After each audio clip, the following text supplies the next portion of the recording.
अस्सलाम वालेकुम नाज़रीन, ख़बर शामिल क्यों था टंडरो मोहम्मद खान खां गुलाब लिगारी जे गोट हाजी अल्लाह ॾिनो सरीवाल ऐं एडवोकेट मंसूर अहमद लिगारी, अकील अहमद लिगारी ऐं वासिक नज़ीर लिगारी पारां समाज सुधारक ग़रीब ॿारनि खे तालीम ॾियारण लाइ इलाइक़े में मुफ़्त तालीमी सेंटरनि जो बुनियाद रखंदड़ अॻूणे नाज़िम मरहूम नज़ीर खान लिगारी जी 3 वरसी जे मौक़े ते हिकु पुरवकार तक़रीब मुनक़द कई वई। तक़रीब में MPA मातली जे कोआर्डिनेटर मोहम्मद सालेह हालेपोट्रो, सिद्दीक सांध, ज़ाहिद खान सरीवाल,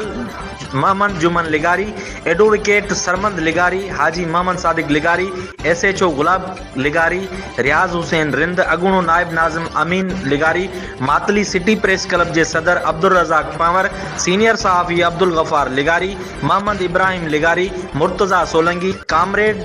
करीम लिगारी, डॉक्टर गुलाब राय, रफ़ीक जरवार, हमज़ो दाऊदानी, खमीसो खान उन्नड़, अब्दुल अज़ीज़ लिगारी समेत इलाइक़े वासियुनि सवन जे तादाद में शिरकत कई। उन्ही मौक़े ते तक़रीब खे ख़िताब कंदे अॻवान नज़ीर अहमद सरेवाल इलाइक़े लाइ कयल ख़िदमतुनि ते रोशनी विझंदे चयो त मरहूम नज़ीर खान नाज़मी वारे दौर में रिकॉर्ड तरक़ियाती कम कराइण सां गॾु भलाई वारा समाजी लातादाद कम कराया ऐं ख़ासि तौर ते ग़रीब मिसकिन ॿारनि में तालीम मुख़्तलिफ़ हंधनि ते मुफ़्त तालीमी सेंटरनि जो बुनियाद विधो। संदन कयल अवामी ख़िदमतनि खे हमेशह यादि रखियो वेंदो।